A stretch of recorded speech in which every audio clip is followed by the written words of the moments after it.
¿Por qué? Una celebridad. Pero si están salando todo.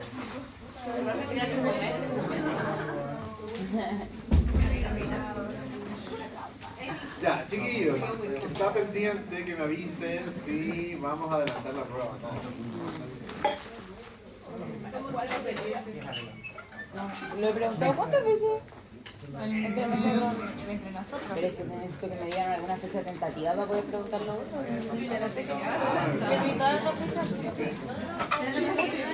¿Cómo? ¿Cómo, profe? No, la Dana ya tienes que entrar a la prueba antes. Yo no. Ya, entonces, chiquillos, por favor colaboren con Amanda para definir una fecha que sea antes del 2 de julio, porque está fijada para el 2 de julio, que es la última fecha de mi ¿Por qué no lo vemos asignatura. ahora? ¿Qué pasa? No. Qué tierno. No, chiquillos, todavía nos quedan ver un buen grupo de bacterias. Se supone que quedan 3 clases más la prueba. ¿Ya? Entonces, las clases que nos quedan, chiquillos, es la de hoy día, más 2 más. Y la prueba. Entonces, para que se pueda adelantar la prueba, chiquillos, tengo que adelantar contenidos en una clase extra o que quede disponible para que ustedes responsablemente lo vean a través de los videos de la asignatura. ¿Ya? Esa es la opción. Entonces, la colaboración, chiquillos, es que cuando Amanda pregunte, ustedes respondan. ¿Sí? Si él dice que no puede algo, ¿qué cosa? ¿No quiere cambiar la prueba? ¿Quiere que quede como está? Es que cambiamos otra semana para ¿Qué semana? lo adelantamos. La primera semana de julio, Adelantamos la la semana anterior tenemos muchas pruebas. O sea, hay muchas pruebas la semana anterior y la semana del 2 de julio. Están igual de colapsados. Dejarlo donde está sería lo mejor. ¿Cómo? Dejarlo donde está sería lo mejor. Ya, por ejemplo, el día 2 de julio es Miércoles. miércoles. Si lo dejamos para el viernes de esa semana. Salud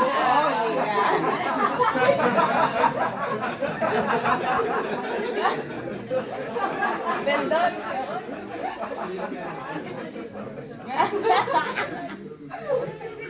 Ya, chicos, si lo dejamos, ¿qué día es el viernes del 4. Ya, una fecha insignificante.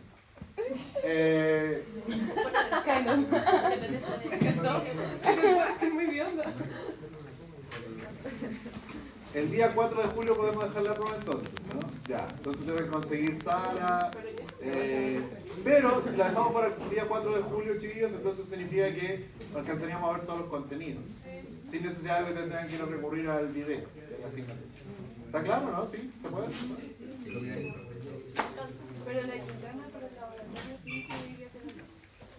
Pero para el grupo 2 solamente. Porque el 1 y el 3 la tienen la semana anterior, el día 27. 25 de junio.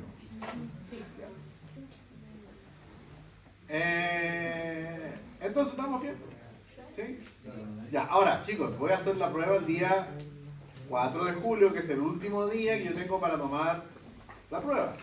No me vayan a estar jodiendo el día 5. Profe, ¿cuándo va a entregar las notas? Por favor, no. ¿Ya? Paciencia. Además que el sábado es para descansar. ¿Ya? No voy a estar corrigiendo pruebas. Y el domingo también, por supuesto. Pero es que igual los profesores que ya tienen la clase grabada en el canal, le puede dar como tarea para acá. ¿Qué cosa? La otra clase, ¿Qué otra clase? la que perdimos por la charla. No, pues si vamos bien. Es que se acuerda que nos adelantamos porque hicimos también la prueba como tuvimos clase y la prueba la misma semana. Entonces como que íbamos bien. Ya, no sé qué más decir. Ah, hoy día sí, el laboratorio de las 11, solo para el grupo 1, del que tiene las 11 el laboratorio, que es en el laboratorio 507. ¿Ya? Solo por esta semana. Porque me solicitaron el laboratorio donde hacemos la asignatura para otra actividad de un colega. Entonces, nos ayudamos, pues chiquillos, así funciona el mundo. ¿Ya? Entonces el 507 solo para el laboratorio de las 11 de la mañana. Ya, el de la tarde, el grupo 3, es en el laboratorio regular. Y la próxima semana también, laboratorio regular. Chicos, la idea de los laboratorios de estas 2 semanas es que consulten. ¿Ya? Consulten. ¿Estamos? Ya. Vamos a continuar entonces, chiquillos, con el contenido de la asignatura. Y lo que está programado para esta clase son las bacterias con curvaturas. ¿Ya? Recuerden, todas las bacterias con curvatura son con pared gram negativa. ¿Ya? Eso quiere decir que tienen una membrana interna, una membrana externa, un espacio periplásmico y además un lipopolisacárido. ¿Ya? ¿Se acuerdan de la importancia del lipopolisacárido? ¿Qué provocaba el lipopolisacárido? Previene la fagocitosis. ¿Previene qué? La fagocitosis. No, esa es la cápsula. El lipopolisacárido, chiquillos, como veo que se acuerdan, es una endotoxina. ¿Qué significaba eso? Muy bien. Que la bacteria cuando es destruida libera este lípido A y el lípido A causa una serie de consecuencias en la persona que está infectada, ¿no es cierto? Como necrosis, hipoglicemia, coagulación intravascular diseminada. Todos esos fenómenos, chiquillos, se aplican para las bacterias que vamos a mencionar hoy día en el caso de que liberan a la endotoxina. Qué bueno que están al tanto de las cosas, chiquillos, veo que están estudiando. ¿Cuáles son las bacterias, chiquillos, que tienen curvatura? La primera de ellas son los víviros. ¿Cuál podría ser la primera que vamos a estudiar? Vibrio cólera. Muy bien, chiquillos. Vibrio cólera. ¿Qué enfermedad produce el vibrio cólera? El cólera. Muy bien, chiquillos. Están on fire. ¿Qué es lo que es el cólera, chiquillos? Es una enfermedad infecciosa caracterizada por los vómitos. ¿Ya? Vómitos y diarreas. Ambos fenómenos, chiquillos, son súper violentos para las personas que los padecen. En la actualidad hay lugares endémicos en el planeta para esta infección, chiquillos. Uno de ellos es la India. Y por razones culturales, chiquillos, las personas, por cuestiones religiosas, toman baño en este río que se llama Ganges, que está infestadísimo de cólera, pero vayan ustedes a decirle a una persona de la India que no lo haga, porque lo están insultando prácticamente por sus creencias. ¿Ya? Así que dejemos las cosas así como están, ¿no? ¿Ya? ¿Qué va a pasar entonces con el cólera, chiquillos? Les decía que son estos vómitos y diarreas bastante violentos y todos son explicados, chiquillos, por una toxina que es la toxina, ¿cómo creen que se va a llamar?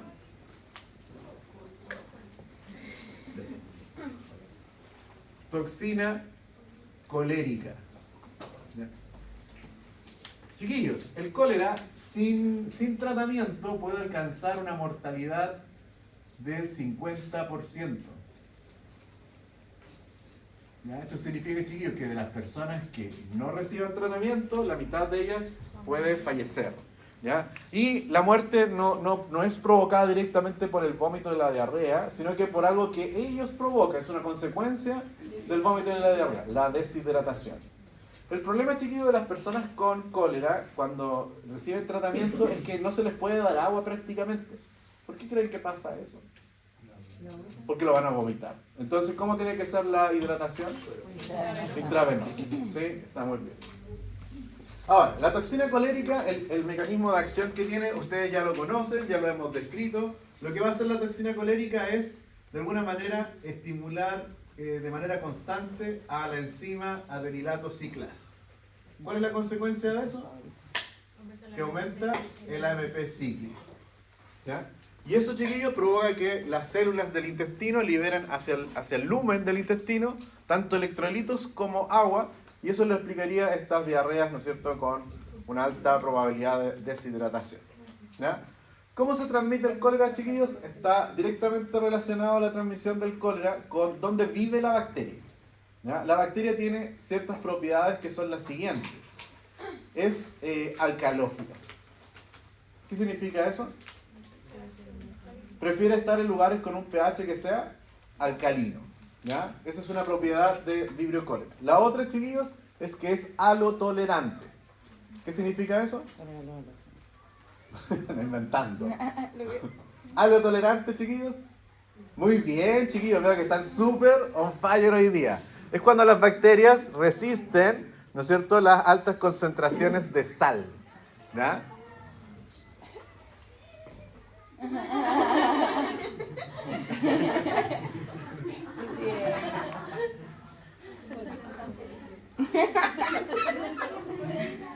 Amiga, el Grinch.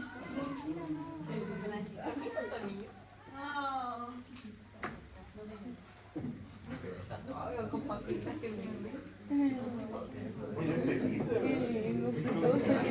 La única vez que viene feliz a la universidad. ¡Ah, qué son! Yo pensé que venían felices a mi clase.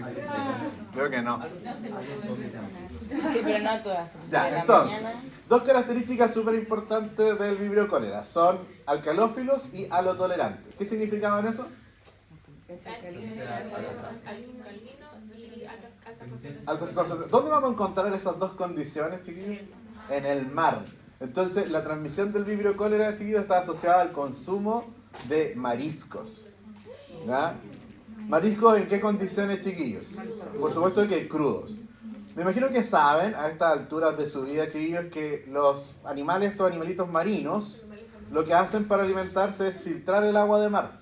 Y por lo tanto, si hay vibrio cólera en el mar, ellos estarían incorporando ese vibrio cólera y quedaría ahí residiendo. De tal manera que si esos animales son consumidos crudos, chiquillos, inmediatamente están disponibles para producir la infección. ¿Ya? ¿Qué hay que hacer entonces para evitar la transmisión del vibrio cólera? Cocinarlos. Por si acaso, chiquillos, el jugo del limón no mata a ninguna bacteria. ¿Ya? A ninguna. ¿Ya?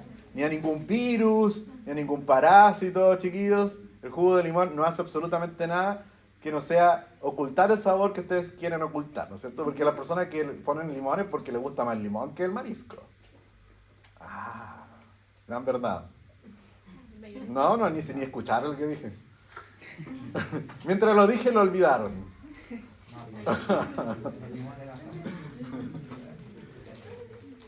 Ya, chiquillos, ahora puede ser. Digan. ¿Era algo tolerante y qué más? ¿Cuál era el Alcalófilo. ¿Ya? Pero no entiendo, entonces, ¿por qué en la India se infectan más? No creo que hay como más mariscos que en el resto del mundo. No, La es población por de- la contaminación del río. Sí, piensen ustedes que las fecas, ¿a dónde van? Al río, sí.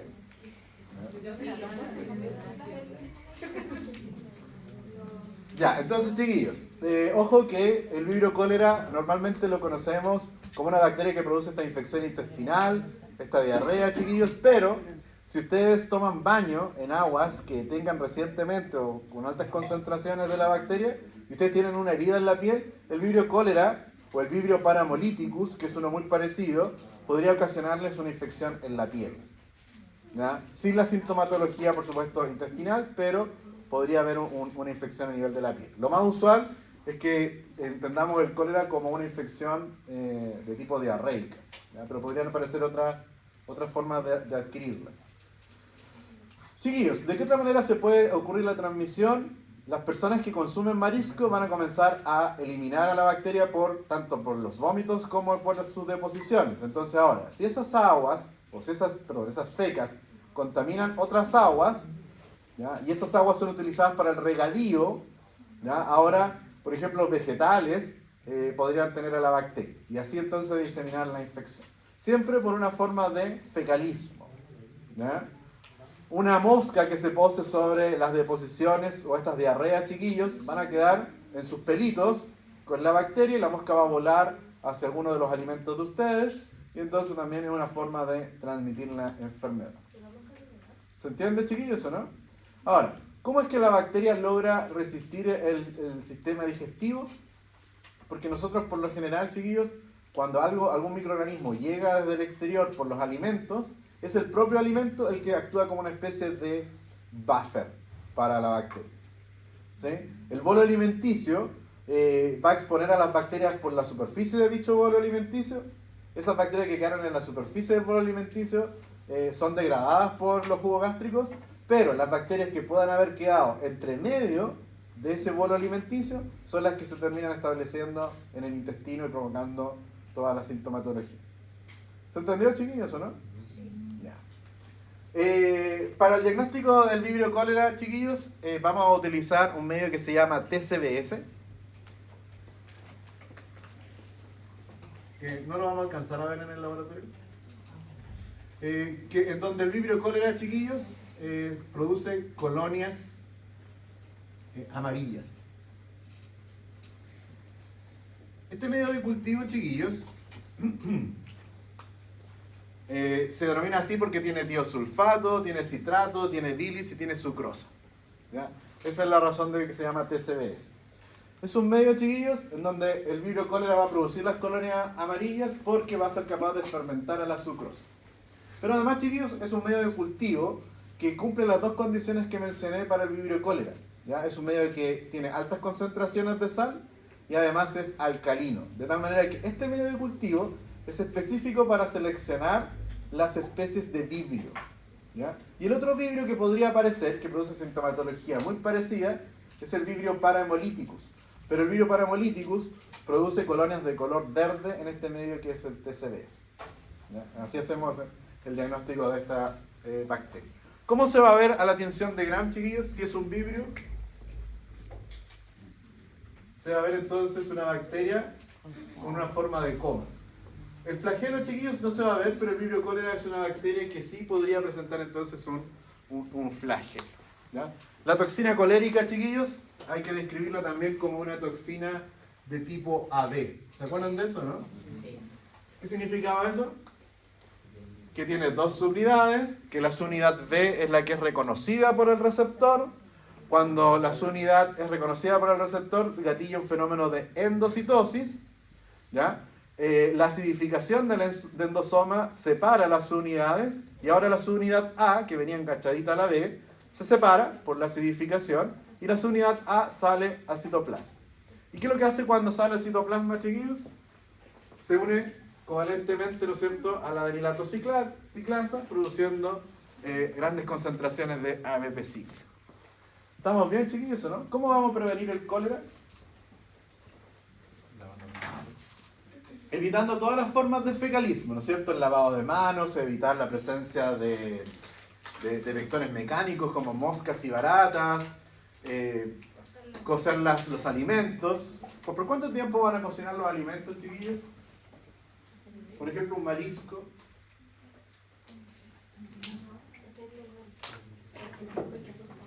Por lo menos por 3 minutos. ¿Ya? Esa es la recomendación, que comience a hervir por lo menos 3 minutos. Lo mismo, chiquillos, el agua, si ustedes la van a consumir y desconocen su procedencia, ¿ya? También el agua debieran hervirlas por de 3 a 5 minutos. Ahí, chiquillos, los hervidores cumplen un rol importante en la diseminación a veces de estas infecciones, cuando hay algunos focos de infección, porque los hervidores, ¿qué ocurre cuando hierve? Se desconectan, ¿ya? Entonces no alcanza a eliminar los microorganismos. ¿Ya? Hubo un caso, chiquillos, bien conocido de cólera hace un tiempo atrás, que fue en el año 2010, el mismo año del terremoto. ¿Cuántos años tenían cuando fue el terremoto? Sí.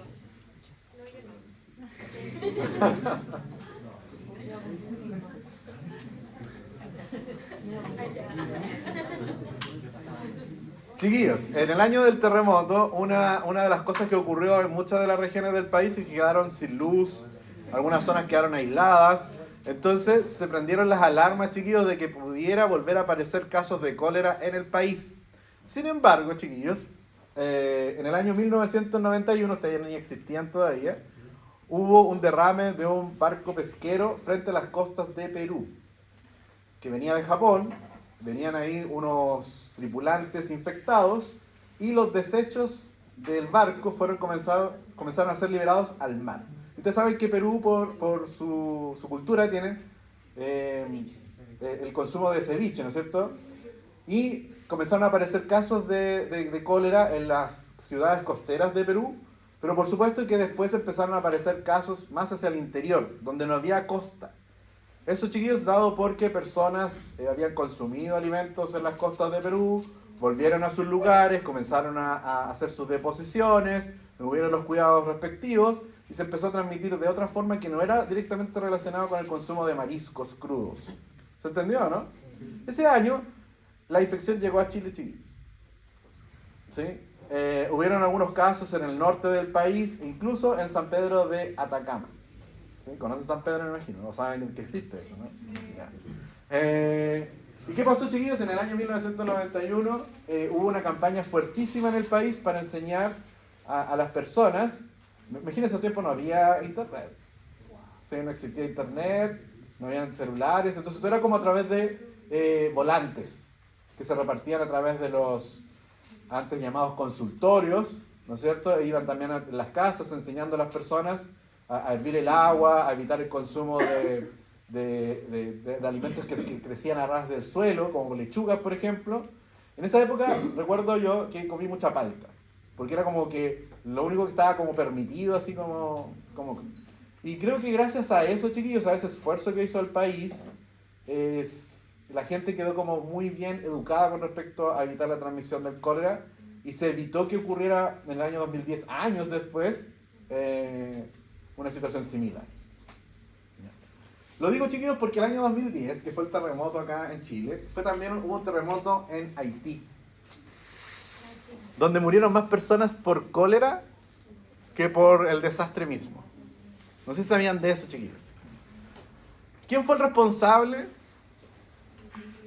¿Creen ustedes? De la llegada del cólera, porque no era endémico de Haití, chiquillos. ¿Por qué? A ver.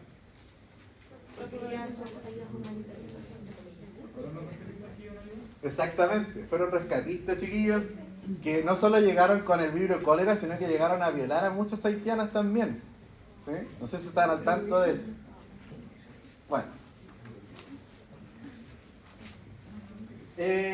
¿Por qué fue posible que el cólera que llegó de manera exógena al país causara tanto estrago en ese país, chiquillos? Precisamente por las condiciones en que la población de Haití vive. ¿Ya? Ellos no se van a otros países, chiquillos, porque estén bien en su país, por si acaso. No están haciendo turismo. Vamos, chiquillos, avancemos.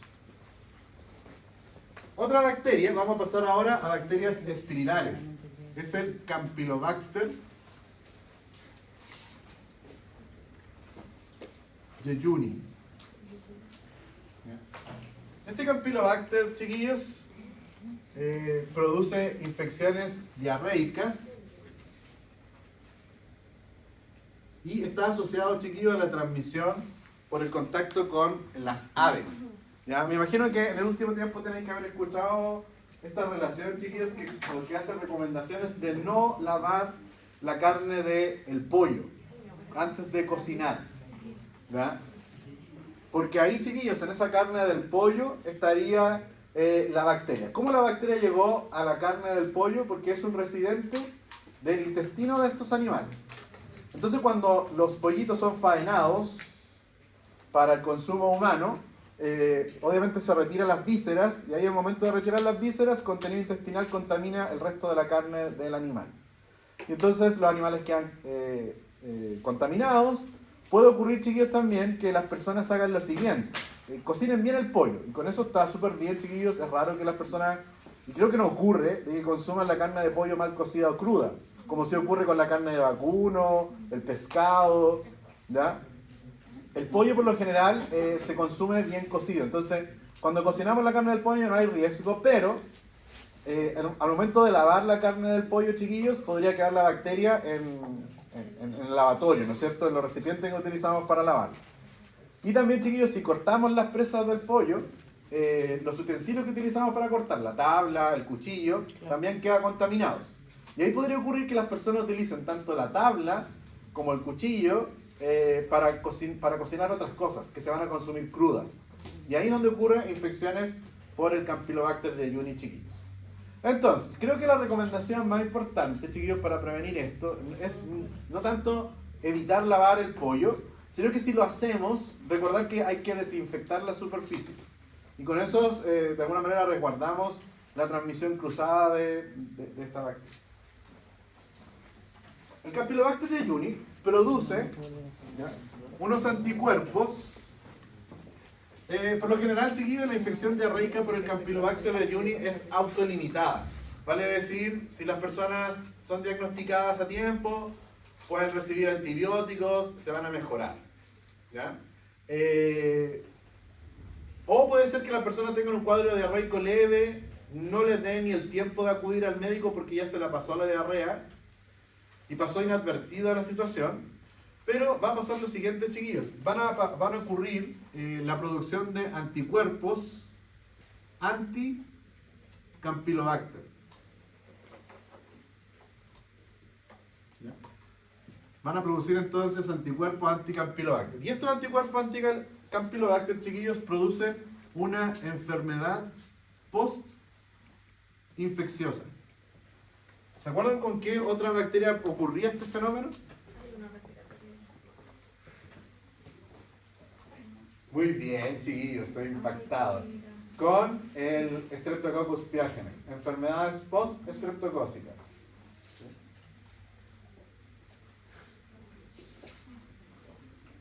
Estos anticuerpos anti-Campylobacter, chiquillos, que están dirigidos específicamente a la cápsula del Campylobacter, van a tener reacción cruzadas con la vaina de mielina. Y por lo tanto, la respuesta inmunológica, como la vaina de mielina queda marcado con estos anticuerpos, el sistema inmunológico se va a dirigir a degradar esa vaina de mielina que tiene ahora los supuestos anticuerpos anti-Campylobacter. Pero como hubo reacción cruzada, chiquillos, el sistema inmunológico empieza a atacar a la vaina de mielina. Y por lo tanto comienzan a haber, chiquillos, alteraciones de tipo motoras. Y aparece el síndrome de Guillain-Barré. ¿Sí? Esa es una consecuencia de estos anticuerpos anti-Campylobacter. ¿Ya? Creo que así.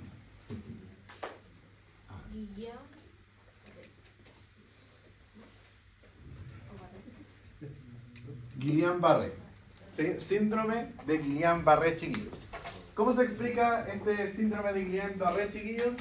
Por entonces la presencia de reacción cruzada por los anticuerpos anti-Campylobacter que se adhieren entonces ¿a dónde?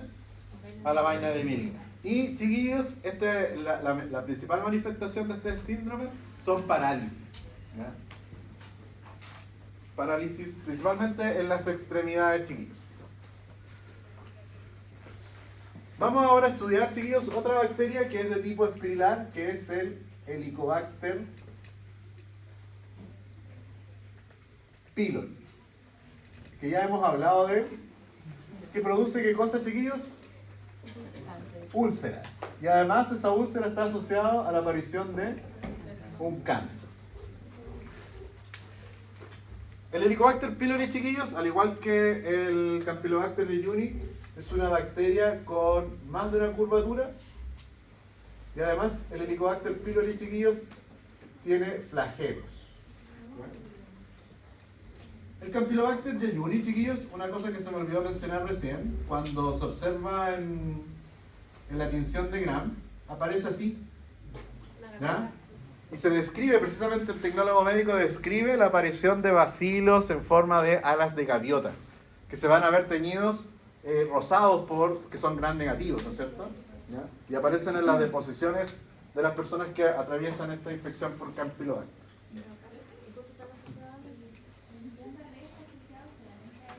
No, este tipo de fenómenos donde se daña la vaina de mielina y que produce el síndrome de Guillain-Barré es producido por otras razones también. ¿Ya? No es exclusivo de una infección, o sea, de una enfermedad post-infecciosa.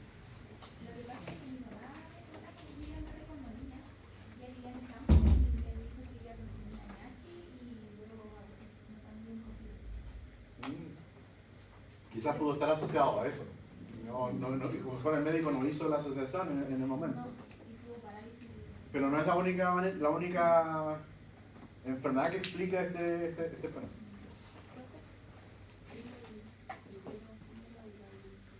¿Sí lo vio? ¿Sí? Lo cambiamos. ¿Le hizo ruido? Sí, yo olvido a veces cómo se explica. Sí, le va a estar saltando la pestaña. El párpado. Lo cambiamos. El Helicobacter pylori, chiquillos, ¿ya? ¿Cómo es que el Helicobacter pylori va a sobrevivir en el estómago? Esa es la principal pregunta que ustedes debieran hacerse, chiquillos. ¿Ya? No sé si ya lo expliqué. No.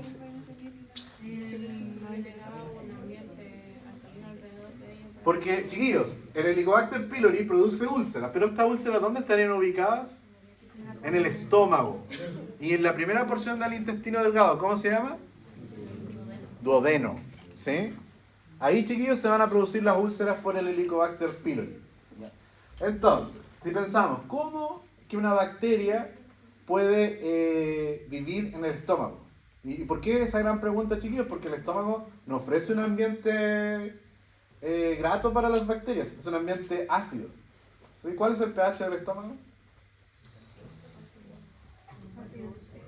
Ácido.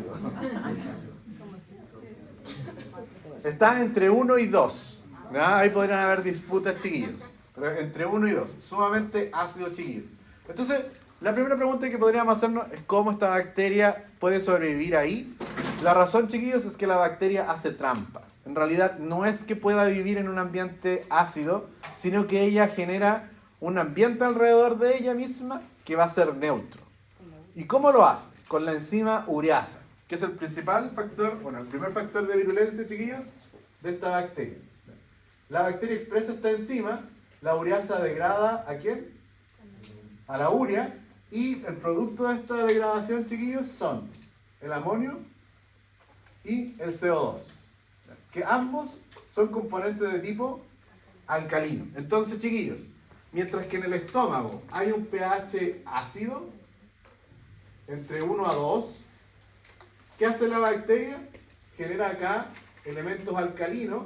Entonces, la misma bacteria se encarga de producir acá una nube neutra que la protege de ese ambiente ácido. Ahora, ¿cómo es que la bacteria va a producir las úlceras, chiquillos? La bacteria se va a enfrentar a los enterocitos, o a las células del estómago en realidad. Y estas células del estómago están protegidas por la mucina gástrica. ¿Qué va a hacer la bacteria, chiquillos? Va a producir una serie de enzimas que van a ir degradando paulatinamente ¿a quién? A esta capa protectora de mucina.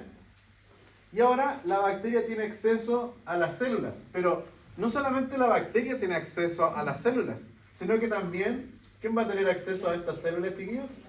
El ácido. ¿Ya? Por supuesto que la bacteria sigue produciendo enzimas y el ácido también aporta a la destrucción ¿de quién? De estas células, chiquillos. Por lo tanto, esa destrucción celular dada tanto por la bacteria como por los jugos gástricos del estómago son las que explicarían la aparición de estas úlceras, chiquillos. ¿Ya? Ahora, ojo, chiquillos, que el Helicobacter pylori, yo ya lo mencioné, se puede considerar perfectamente como un habitante de la microbiota del estómago. Vale decir que el Helicobacter pylori puede estar en el estómago y no necesariamente estar causando úlceras. ¿Cuándo va a producir la úlcera, chiquillos? Cuando comienza a expresar estas dos enzimas que llamamos como BAC-A y CAG-A, que son precisamente dos enzimas, chiquillos, ¿ya? Que van a destruir también o ayudar a la destrucción de las células del estómago. ¿Ya? Entonces en ese momento es que vamos a adquirir o se va a producir la úlcera. ¿Cómo se transmite el Helicobacter pylori, chiquillos? ¿Creen ustedes? Fecalismo, esa es la opción más lógica, chiquillos, pero no. ¿Ya? El Helicobacter pylori no se transmite por fecalismo. De hecho, el dato que nosotros sabemos es que si nosotros tomamos muestras fecales de personas que tengan la infección, no sale la bacteria viva. No podemos hacer cultivos de la bacteria desde la caquita de los pacientes, chiquillos, que tengan las úlceras por el Helicobacter pylori. Sí se han encontrado en las deposiciones, chiquillos, antígenos de la bacteria. Esto quiere decir que la bacteria cuando muere y abandona el estómago y empieza a avanzar por el intestino, la bacteria comienza a ser degradada. Y por lo tanto, lo único que sale por las fecas, chiquillos, son restos de macromoléculas del Helicobacter pylori. No sale la bacteria íntegra. Por lo tanto, queda descartada la transmisión por fecalismo. Otra cosa importante, chiquillos, la transmisión es solo de persona a persona. ¿Ya? No hay transmisión de Helicobacter pylori por contacto con algún animal o desde el medio ambiente. Siempre es de persona a persona. Y si no es por fecalismo, ¿cuál será la opción? La saliva. Exactamente. La forma en que se transmite el Helicobacter pylori es a través de la saliva. ¿Ya? Está buena la siesta. Qué rabia. Podríamos estar todos durmiendo.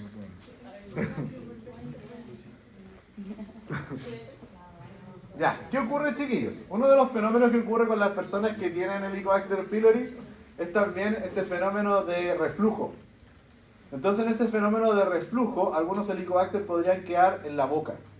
Y por lo tanto, la transmisión más lógica es a través de los besos, pero también al momento de compartir, por ejemplo, un vaso, tomar del mismo vaso, ¿no es cierto? Compartir la botella también, si estamos tomando de la misma botella. Utensilios que utilizamos para comer, ¿no es cierto? Los servicios, ya sea tenedor, cuchara. ¿No?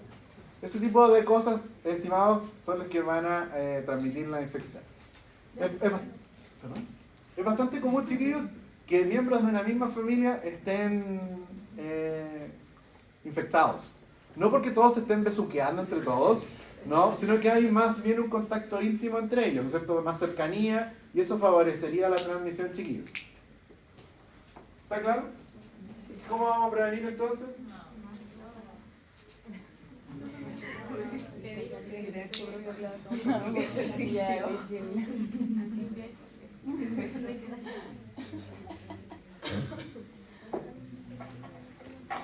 Ya, chiquillos, con esto terminamos las bacterias espirales y vamos a pasar a otro grupo bacteriano, que son las espiroquetas.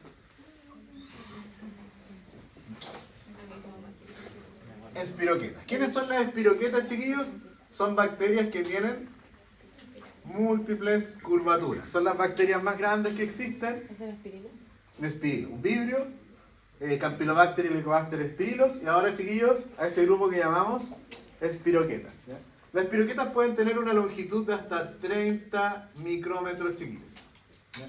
El principal representante de las espiroquetas, chiquillos, es una bacteria muy famosa, que es el Treponema pallidum. ¿Ya? ¿Lo conocen?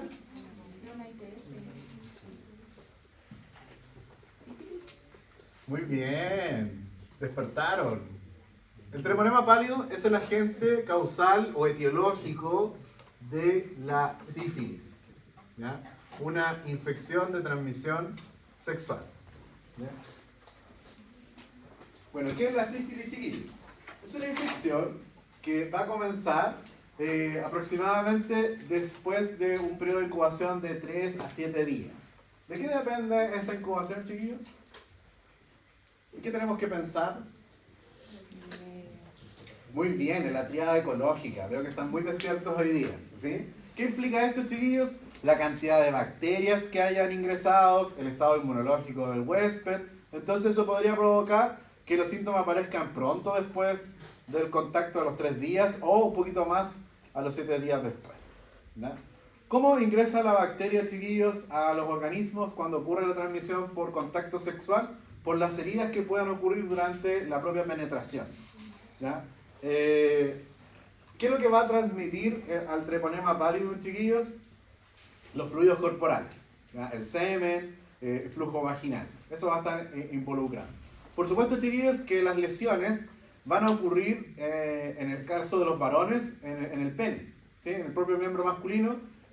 También podrían ocurrir las lesiones, chiquillos, en la zona anal, ¿ya? Y también en la parte interna de la vagina.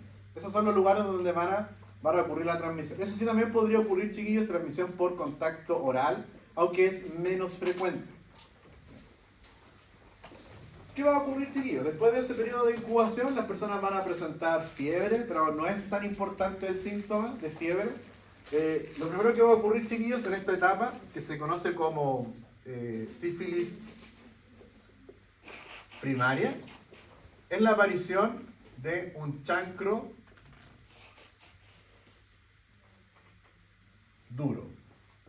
¿Qué es lo que es un chancro duro, chiquillos? Es una úlcera de bordes, ¿de qué tipo? Duros. De ahí la denominación de un chancro duro. El problema de esta lesión, chiquillos, es que es indolora. ¿Ya? Es indolora. Eso es como característico, chiquillos, de la sífilis primaria. Una dificultad de la aparición del chancro, chiquillos, es que puede aparecer, si hubo contacto tanto vaginal como anal, el chancro va a aparecer en las paredes de estos sitios y por lo tanto no se va a ver. ¿Ya? Las personas no van a saber que están infectadas en esta etapa. Para el varón es un poco diferente porque el chancro, ¿dónde va a aparecer? En el pene. Y ahí, chiquillos, escándalo. ¿Sí? Porque el loco va a ver que tiene una úlcera en el pene y va a creer que se le va a caer. ¿Sí? Entonces va a acudir al médico y probablemente va a recibir tratamiento oportuno y la infección va a ser tratada y eliminada. El tratamiento para la sífilis, chiquillos, es muy fácil de administrar y de adquirir. Es la penicilina.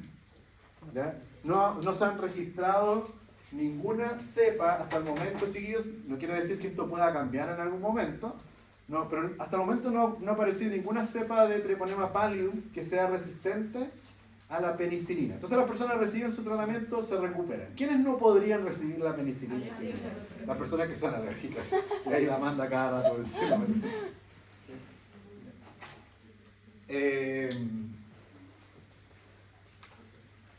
Entonces, chiquillos, si en los varones aparece el chancro, podría aparecer también en la base del pene, el chancro, también en el escroto. ¿Ya? Son lugares donde podrían aparecer estas lesiones del chancro duro de la sífilis primaria. Este chancro, chiquillos, está lleno de treponemas. Si nosotros tomamos una muestra microbiológica y la vemos al microscopio, vamos a ver que va a estar llena de treponemas. La infección al poco tiempo, chiquillos, desaparece, esta úlcera comienza a secarse, se forma una costra, chiquillos, se empieza a achicar y desaparece de la vista. ¿Ya? Aunque aparezca en la vagina o en las paredes del recto, chiquillos, la lesión va a ir mejorando, va a desaparecer. Y si las personas no recibieron tratamiento en esta etapa, en ese momento es que la infección avanza a la siguiente. ¿Ya? Pero si las personas recibieron tratamiento, la infección desaparece. ¿Ah? Treponema es el nombre de la bacteria, señorita. ¿Qué pasó? Está lleno de treponema, está lleno de bacterias el chancro. ¿Todos lo entendieron, chiquillos? ¿No? ¿Sí? Qué susto. Ya. Se me fue la onda. Ya, sífilis primaria. Si se recibe tratamiento, chiquillos, la infección entonces desaparece. Ojo con las infecciones de transmisión sexual. ¿Saben algunas recomendaciones cuando hay tratamiento para ellas? ¿Qué recomendaciones debe recibir el usuario por las infecciones de transmisión sexual? Notificar a las personas con las que estuvo. Exactamente. Primero, notificar, algo que es muy difícil que ocurra. ¿Ya? Se tiene que informar de que tome conciencia, pero de verdad que la información llega al usuario y no sabemos qué va a ocurrir con esa información después. Pero también, chiquillos, cuando se recibe tratamiento para cualquiera de las infecciones de transmisión sexual que estamos estudiando, que ya estudiamos o que vamos a seguir estudiando, chiquillos, siempre que se recibe tratamiento, las personas tienen que abstenerse de mantener relaciones sexuales durante el tratamiento.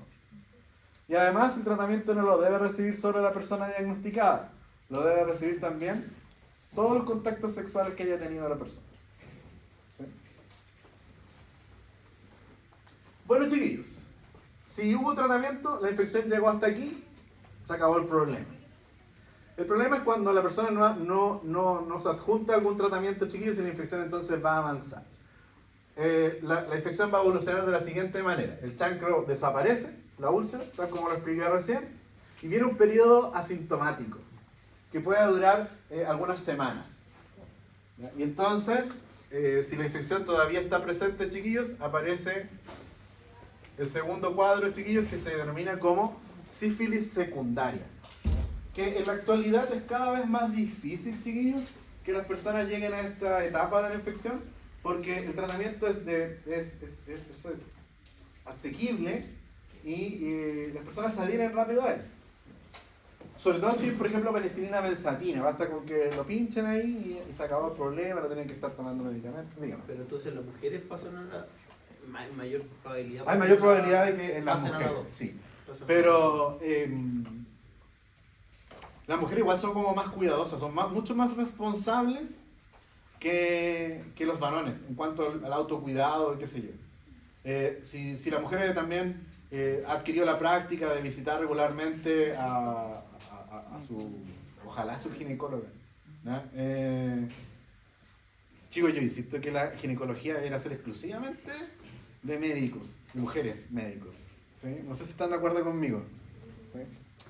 Pero bueno, mi opinión personal, chicos. Una preferencia. Los hombres, yo siempre bromeé con eso de que si ven el chancro en su pene, van a ir al médico. Todavía hay una... a lo mejor no en su generación, estimado, no con su círculo más cercano. A lo mejor ustedes son súper responsables, conversar qué les pasa y acudir al médico cuando corresponde.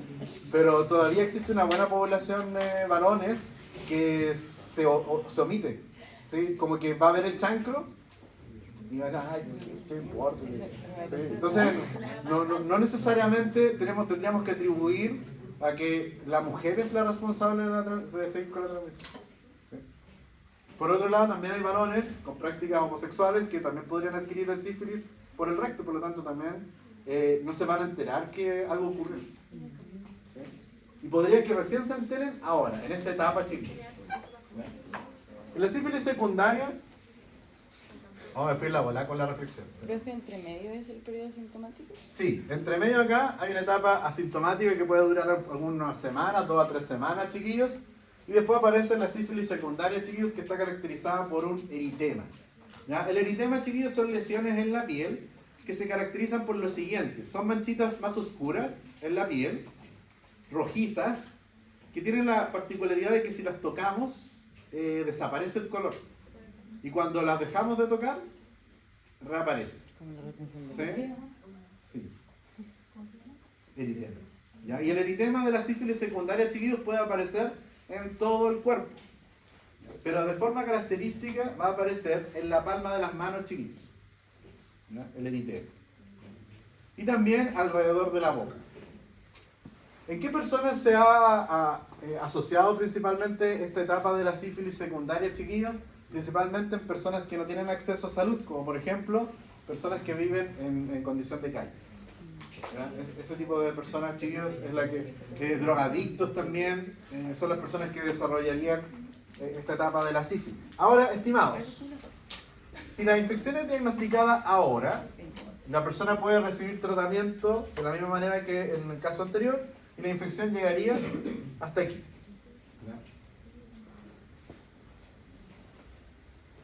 Chiquillos, si no hay tratamiento, la sífilis va a progresar de nuevo a una etapa sin síntomas, a una etapa indeterminada, de nuevo. Esta etapa ahora va a durar un poco más, algunos meses o incluso se puede extender por varios meses más hasta un año. Y va a surgir entonces la sífilis terciaria. ¿En este periodo indeterminado sigue estando los eritemas? No, los eritemas también desaparecen. Gracias por preguntar. ¿Ya? El eritema tiene su periodo de aparición, aproximadamente duran una semana y luego desaparecen. Entonces, si la infección no es diagnosticada en ese momento, también la persona podría, ¿no es cierto?, seguir infectada. ¿Cuál es el riesgo de seguir infectado, chiquillos? Estamos transmitiendo la infección a otras personas. Siempre por contacto sexual, chiquillos. ¿Ya? El Treponema pallidum es una bacteria que no sobrevive a las condiciones del medio ambiente. Y bueno, si no hay tratamiento, chiquillos, avanzamos después del periodo indeterminado de algunos meses a las sífilis terciarias, caracterizada por unas lesiones que se conocen como gomas. Las gomas, chiquillos, de nuevo son úlceras, pero que comprometen a una mayor cantidad de tejidos blandos.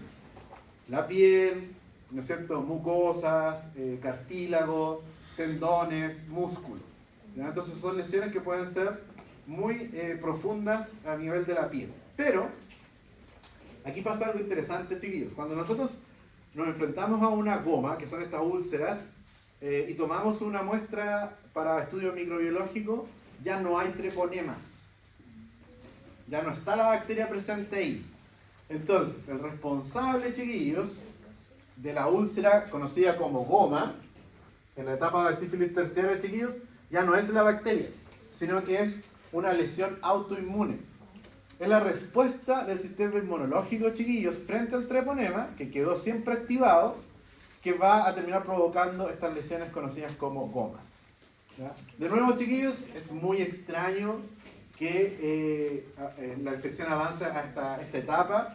Y los registros que hay, chiquillos, de las gomas en internet y en los libros de microbiología tienen que ver con personas que viven en lugares rurales, en donde no han tenido acceso a una atención médica oportuna. También, chiquillos, existen otras formas de manifestar la sífilis, que es la sífilis congénita. ¿Qué significa eso, chiquillos?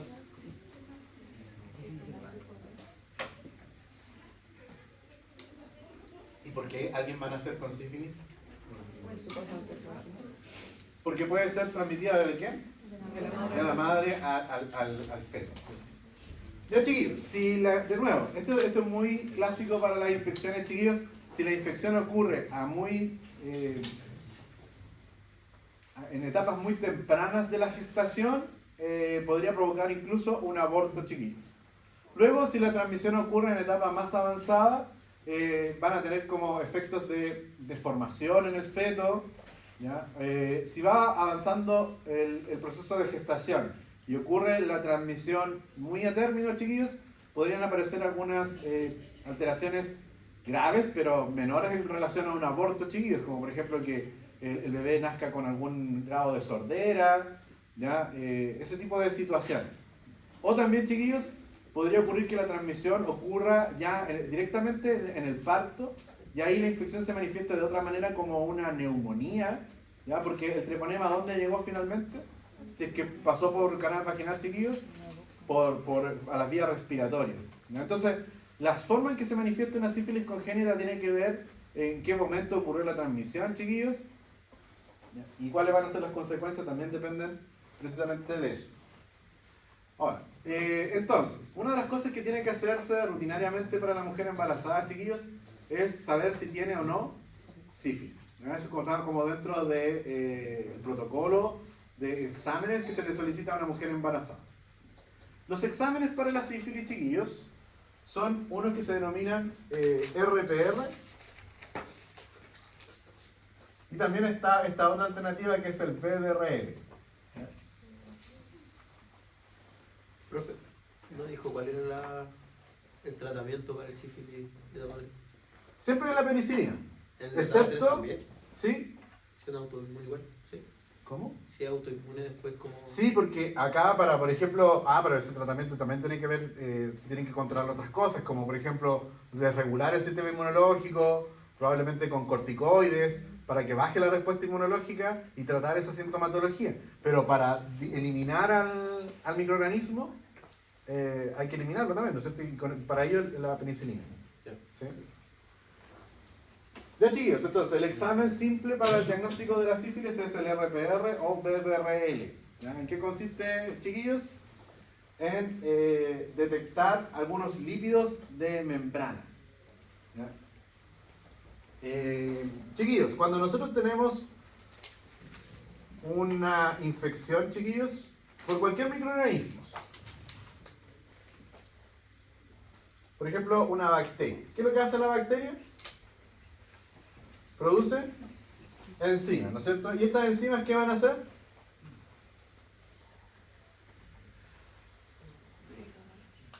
Van a ir a degradar ¿a quién? A las células que están involucradas en el cuadro infeccioso. Entonces, vámonos a analizar esta situación, chiquillos. Ustedes deben saber que la membrana plasmática de nuestras células está compuesta por una bicapa. Pero, chiquillos, la cantidad y los lípidos que están orientados hacia el lado externo de la membrana no son los mismos que están orientados hacia el interior de la membrana lipídica. Se dice que las membranas plasmáticas son asimétricas. ¿Están familiarizados con ese término, chiquillos, o no? Entonces, Piensen ustedes que cuando se forma el sistema inmunológico, las células de alguna manera tienen un control de calidad, las células del sistema inmunológico. ¿Ya? Lo vamos a ver en detalle, chiquillos, a partir del jueves, mañana. Mañana nos vemos de nuevo, chiquillos, a las 2. Que consiste en lo siguiente, chiquillos. No sé si han escuchado todas las enfermedades autoinmunes. Ya. Ocurren en muy baja proporción porque el sistema inmunológico debe estar capacitado para reconocer a lo extraño. ¿Ya? Entonces, chiquillos, cuando se forma una célula del sistema inmunológico, lo vamos a estudiar más en bases 3, chiquillos. Cuando se forma una célula del sistema inmunológico, a la célula inmune se le presentan antígenos propios. El sistema inmunológico tiene forma de decirle, por ejemplo, Amanda es un linfocito. ¿Ya? Y yo le digo, Amanda, estos son mis antígenos. Y la Amanda tiene la mala idea de activarse con esos antígenos. Entonces, si dejamos salir a la Amanda, ella va a ir a atacar ¿a quién? A su propio cuerpo, chiquillos. Entonces, cuando nosotros presentamos antígenos propios a la célula del sistema inmunológico, la idea es que no los reconozca. Entonces, si Amanda es una célula del sistema inmune y ella no reacciona con estos antígenos, nosotros le decimos, bien, Amanda, puedes ir a los linfonodos a esperar que llegue algo que tú puedas reconocer, porque no es esto, no es lo propio, sino que ella probablemente está capacitada para reconocer algo que sea extraño. ¿Ya? ¿Se entendió, chiquillos, o no? Hay un control de calidad. Entonces, pero si Amanda tiene la mala idea de reaccionar, tómese los antígenos, y ella reacciona a esto que es propio, chiquillos, el sistema inmunológico como control de calidad le dice a Amanda, no, tienes que morir por apoptosis. Entonces le decimos, mátate. ¿Sí? Eso es lo que le dice el sistema inmunológico. El sistema de control le dice a la célula, no es que el sistema inmunológico vaya a matar a la célula porque reconoce lo propio, sino que le da otra orden. Le dice, tú misma, muérete. ¿Sí? Destrúyete. Es apoptosis, chiquillos, ¿ya? ¿Se entendió, chiquillos, o no? Sí. Ya, entonces, cuando nosotros tenemos una infección por una bacteria, obviamente que la bacteria, ¿qué provoca acá? La ruptura. Y de estos antígenos en una membrana simétrica, chiquillos, ¿quiénes fueron presentados a la célula del sistema inmunológico? Solo los lípidos que están en la superficie, chiquillos, pero no los lípidos que están hacia el interior. Por lo tanto, cualquier infección bacteriana que provoque destrucción está liberando antígenos propios para los que puede o no existir una respuesta inmunológica. Y si estamos hablando del Treponema pallidum, chiquillos, el Treponema pallidum también es una bacteria de vida extracelular que hace lo mismo que cualquier otra bacteria. Va a liberar entonces, ¿qué cosa? Enzimas que van a destruir a la membrana y van a liberar antígenos que no fueron presentados, ¿a quién? Al sistema inmunológico. Y si no fueron presentados, por ahí puede haber alguna célula que reaccione a ese antígeno que nunca fue presentado. Entonces, chiquillos, aquí surgen anticuerpos que se van a llamar de esta manera. Anticuerpos que reciben el nombre de reagininas. ¿Ya? Y son estos anticuerpos que reconocen ¿a quién? Anticuerpos que reconocen a lípidos propios, chiquillos. ¿Cómo se liberaron, chiquillos? Porque la infección la provocó el treponema, pero también este fenómeno lo puede haber causado cualquier otra bacteria. ¿Ya? Entonces, las técnicas de RPR o VDRL, chiquillos, reconocen o están buscando reagininas, vale decir anticuerpos que reconocen a lípidos de nuestro propio cuerpo. No estamos buscando anticuerpos, chiquillos, antitreponema. Estamos buscando anticuerpos que reconocen lípidos de nuestra propia membrana. Entonces, estas técnicas de RPR o VDRL funcionan de la siguiente manera. Vienen equipados, son kits, chiquillos, muy fáciles de usar, que vienen con esta cardiolipina. ¿Qué es lo que es esta cardiolipina? Es un lípido que se obtiene de vacunos, ¿no? Y que son muy similares ¿a quién? a los lípidos que estarían en la membrana interna de nuestras células. Por lo tanto, chiquillos, en estos kits de BDRL o RPR vienen equipados ¿con quién? Con cardiolípidos. ¿Cuál es la muestra del paciente, chiquillos? Lo que nos aporta el paciente es plasma. Y en este plasma, chiquillos, ¿podrían o no estar quién? Las reagininas. Ahora, en un plasma, chiquillos, de una persona hay un montón de anticuerpos que no tienen nada que ver con las reagininas. Y por lo tanto, si la persona ha tenido contacto con el treponema, ¿qué produce esa persona? Produce reagininas. Y por lo tanto, esas reagininas van a reaccionar ¿con quién? Con la cardiolipina que está en estos kits de reacción conocidos como RPR o BDRL. Ahora, chiquillos, si no hay contacto con el treponema, chiquillos, ¿habrá reagininas? No. Si la persona no ha tenido contacto con el treponema, obviamente no hay reagininas y por lo tanto la reacción, ¿cómo va a ser? Negativa. ¿Ya? ¿Qué pasa cuando hay reagininas, chiquillos? ¿Se van a unir con quién? Con la cardiolipina. Y entonces forman un precipitado. ¿Y que me da entonces la reacción? Entonces, ¿de qué tipo? Positiva. Por ahí escuché un profe. No hay otras bacterias capaces de fragmentar la membrana. Exactamente, ahí voy. Allá voy. Chiquillos, cuando las personas han estado en contacto con el treponema pálido provoca la destrucción de la membrana y por lo tanto la liberación de estos lípidos que nunca fueron presentados ¿a quién? Al sistema inmunológico. Por lo tanto, esa persona va a tener capacidad de producir anticuerpos contra estos lípidos. ¿Cómo se llaman estos anticuerpos? Se llaman reagininas. Entonces, las personas que tienen sífilis, chiquillos, van a dar una reacción de tipo positivo. Porque va a estar la reagina que reconoce a quién? A la cardiolipina del kit de reacción. ¿Vamos bien hasta ahí, chiquillos? Las personas que no hayan tenido contacto con el treponema, ¿producen reagininas? No. Van a dar un resultado que va a ser entonces nada que ver con esto. Vamos a tener a la cardiolipina, ¿sí? Ahí está la cardiolipina, y van a ver anticuerpos de esa persona, sí, pero esos anticuerpos no reaccionan ¿con quién? Con la cardiolipina. Por lo tanto, esto es una reacción de tipo negativa. Entonces, chiquillos, las pruebas de RPR y BDRL lo que quieren en realidad es descartar los casos de sífilis. Si esto dio negativo, llegamos hasta ahí. Y estamos tranquilos con la situación. Pero ahora, chiquillos, atendiendo a la pregunta que hizo su compañera también. Si esto da positivo, ¿puedo asegurar que la persona tiene sífilis? ¿Por qué no? Porque cualquier otra bacteria puede provocar el mismo fenómeno de destrucción de la membrana, liberar a estos lípidos que nunca fueron presentados al sistema inmunológico y entonces la persona va a estar produciendo reagininas sin necesariamente que esto signifique que la persona tiene sífilis. ¿Ya? Cuando las pruebas dan positivas, chiquillos, para el RPR o BDRL, insisto, chiquillos, no significa que la persona tenga sífilis, pero hay una buena chance de que sí lo sea. Por lo tanto, todos los casos de RPR y BDRL que salgan positivos, si bien no significa que tengan sífilis, tienen que pasar ahora por pruebas treponémicas.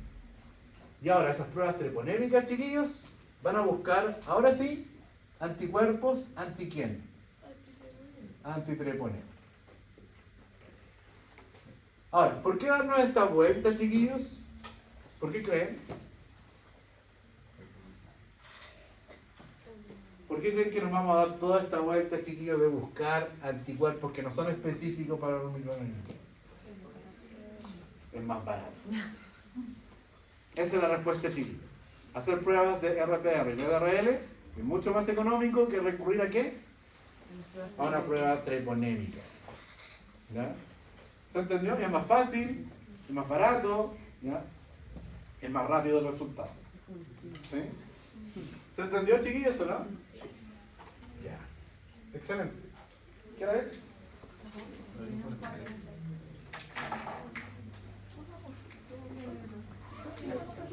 ¿Seguimos? No, dejémoslo hasta aquí, ¿no?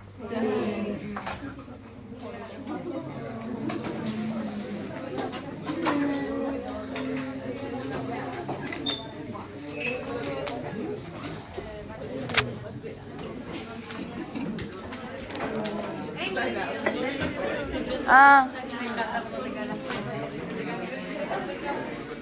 Qué envidia.